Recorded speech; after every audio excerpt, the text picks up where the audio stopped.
Hello friends, welcome back my YouTube channel Jyoti Verma kids teaching. आज हम बात करेंगे बड़ी ई की मात्रा। सबसे पहले बच्चों को सिखाएं कि बड़ी ई की मात्रा दिखती कैसी है। बड़ी ई की मात्रा हमारे इस तरह की होती है। उसके बाद बड़ी ई की साउंड क्या होती है, ई।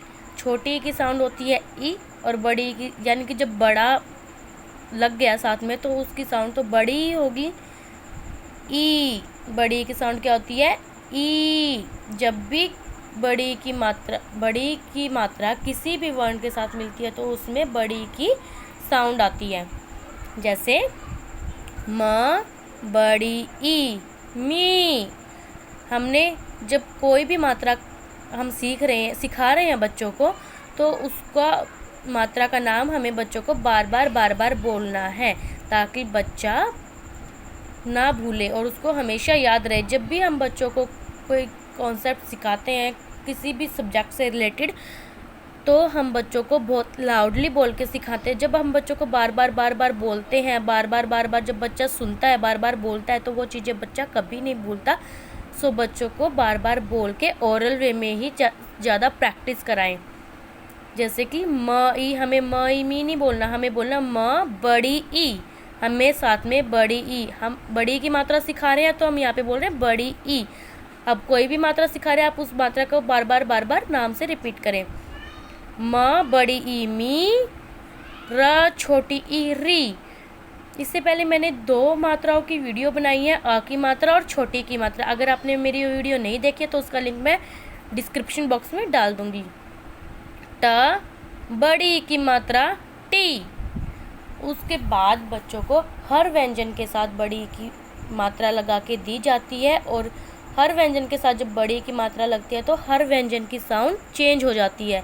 जैसे कि क बड़ी की मात्रा की, ख बड़ी की मात्रा खी, ग बड़ी की मात्रा गी, घ बड़ी की मात्रा घी, च बड़ी की मात्रा ची, छ बड़ी की मात्रा छी, ज बड़ी की मात्रा जी। जब हर व्यंजन के साथ बच्चों को बड़ी की मात्रा के साउंड मिलाने के बाद जो साउंड आती है वो बच्चों को अच्छे से आ गई, उसके बाद हम सीखेंगे छोटे छोटे वर्ड जिसमें बड़ी की मात्रा लगाई जाती है। जैसे कि च आ बै बड़ी ई, चाबी। बड़ी है तो बड़ी साउंड आएगी बी। से बड़ी ई, टे बड़ी ई, सी टी, सीटी।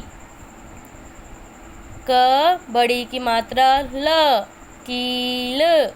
ख बड़ी की मात्रा ल, खील। बच्चों को साथ में बड़ी ई की मात्रा बोलने के लिए ज़रूर बोलें। अगर बच्चा पढ़ेगा कि ख ई ल खील, ख ई र खीर, इससे बच्चों को छोटी और बड़ी में डिफरेंसेस नहीं पता होगा, और पता होगा तो फिर वो कुछ टाइम में भूल जाएगा। अगर बच्चा साथ के साथ जब कोई भी मात्रा सीख रहा है, साथ के साथ उसको बार बार रिपीट कर रहा है, तो बच्चा कभी नहीं भूलेगा कि ये बड़ी की मात्रा है या छोटी की मात्रा है। ख बड़ी की मात्रा र, खीर। बच्चों को एक और बात आप क्लियर कर दीजिए, जो बड़ी की मात्रा होती है वो वर्ण के बाद में आती है, किसी भी व्यंजन के बाद में आती है, यानी कि पीछे की तरफ लगाई जाती है। और जो छोटी की मात्रा होती है वो व्यंजन के आगे की तरफ लगाई जाती है, इस तरह से। और जो बड़ी की मात्रा होती है वो इस तरह से व्यंजन के पीछे की तरफ लगाई जाती है। ये आप बात बच्चों को अच्छे से क्लियर कर दीजिए, या तो आप बच्चों को इस तरह से क्लियर करें कि जो वर्ण से पहले लगती है वो छोटी की मात्रा है, जो वर्ण के बाद लगती है वो ऑटोमेटिकली बड़ी की मात्रा है। दोनों मात्रा एक साथ मत सिखाएं। जब भी आप बच्चों को मात्रा सिखाएं तो एक ही मात्रा एक बारी में सिखाएं, 2 मात्रा या कोई और मात्रा बच्चों को एक साथ ना सिखाएं। बच्चा कंफ्यूज हो जाएगा और दोनों में से कोई भी मात्रा अच्छे से नहीं सीख पाएगा। इसलिए या तो आप लेफ़्ट या राइट के तरीके से बच्चों को मात्रा सिखाएं, या फिर आप बच्चों को बोले कि जो व्यंजन से पहले यानी कि जो आगे की तरफ वाली मात्रा होती है उसको छोटी की बोलते हैं। बस आप बच्चों को सिखाएं कि उसको छोटी की मात्रा बोलते हैं, और जो पीछे की तरफ लगेगी वो ऑटोमेटिकली बड़ी की मात्रा हो जाएगी। या तो आप छोटी की मात्रा बच्चों को सिखाएं या बड़ी की मात्रा, इस तरह से आप बच्चों को सिखाएं। बट बच्चों को पहचान नहीं आनी चाहिए, बच्चों को उनकी साउंड आनी चाहिए। बट एक बारी में एक ही मात्रा सिखाएं। उसके बाद हैं प्रैक्टिस के लिए कुछ छोटे वर्ड्स। क बड़ी की मात्रा की, आ, न बड़ी की मात्रा नी, आनी। ख बड़ी की मात्रा रया, खीरा। श बड़ी की मात्रा शा, शीशा। अब इन छोटे छोटे वर्ड्स के बेसिस पर कुछ सेंटेंसेस दिए गए हैं इस तरह से। उसके बाद कुछ बड़े वर्ड्स दिए गए हैं बच्चों को बड़ी की मात्रा के इस तरह से। द बड़ी की मात्रा पक, दीपक। म छ ल बड़ी की मात्रा ली, मछली। क र न बड़ी की मात्रा नी, करनी। इस तरह से। और उसके बाद कुछ और बड़े वर्ड दिए गए हैं बच्चों को बड़ी की मात्रा के।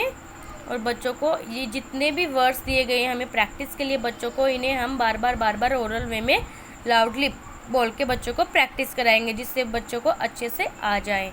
उसके बाद बच्चों को कुछ वर्कशीट दी गई हैं इस तरह से। यहाँ पे कुछ शब्द दिए गए हैं, अधूरे शब्द हैं। और यहाँ पे एक बड़ी की मात्रा के व्यंजन के साथ बड़ी की मात्रा दी गई है जिसको इसके साथ मिला के हमें पूरा शब्द बनाना है और यहाँ पे लिखना है। एक ये वर्कशीट होगी हमारी। उसके बाद एक और वर्कशीट है कि यहाँ पे बिना मात्रा के बिना बड़ी की मात्रा के कुछ शब्द दिए गए हैं और बच्चों को बोलना है कि यहाँ पे लिखना है। अब बच्चों को यहाँ पे देखना है कि कहाँ पे बड़ी की मात्रा लगेगी और जब सही शब्द बनेगा। तो ये दूसरी वर्कशीट है हमारी। यहाँ पे एक तीसरी वर्कशीट है हमारी। यहाँ पे हमें ढूंढनी है कि बड़ी की मात्रा कौन सी है।